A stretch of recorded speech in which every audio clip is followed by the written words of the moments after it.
relation to the situation at present, the Bangladesh National Parliament has now been dissolved. This comes after Bangladesh protesting student leaders had demanded that Parliament be dissolved and warned of a strict program if their deadline is not met. In fact, 3 p.m. was a deadline that was given by the protesting students. Abhishek continues to be with us. Abhishek, the Bangladesh National Parliament has now been dissolved. How soon can we expect the interim government to be formed? One, and anything you're learning in terms of which are the opposition leaders who will be a part of the interim government formation? Well, Samiksha, from whatever we are gathering, an interim government should be in place over the next 24 to 48 hours. Some of the names have already been discussed. Meetings are taking place there, and the army chief is coordinating those efforts. There are already some names being bandied, including that of Mohammad Yunus, the former World Bank director who went on to become the Grameen Bank head in Bangladesh and was later awarded a Nobel Prize.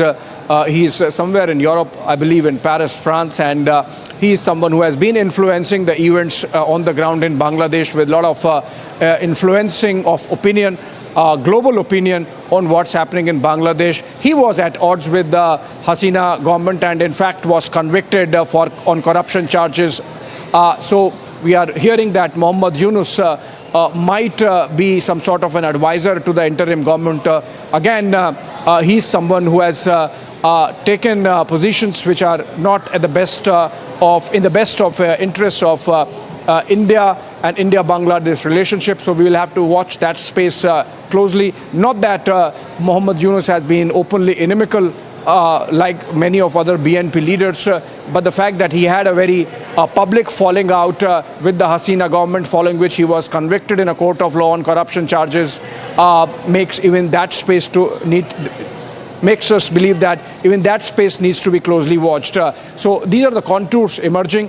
Essentially, whatever interim government takes place would be heavily influenced by the BNP. The fact that all those names that are bandied, none of them is from the Awami League, clearly shows that for the time being at least, all the people associated with Hasina and the government of Awami League are going to be very methodically sidelined as it appears, and a space created for the other opposition parties, which were in opposition till now, of course, but are going to have a significant say in the interim government.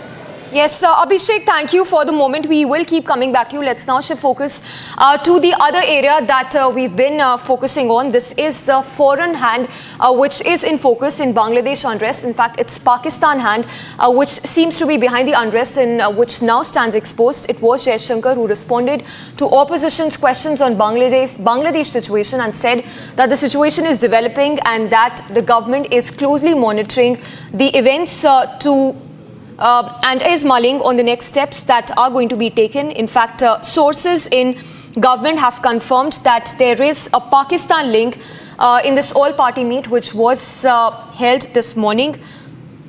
The government has also spoken about one Pakistan diplomat's involvement that is suspected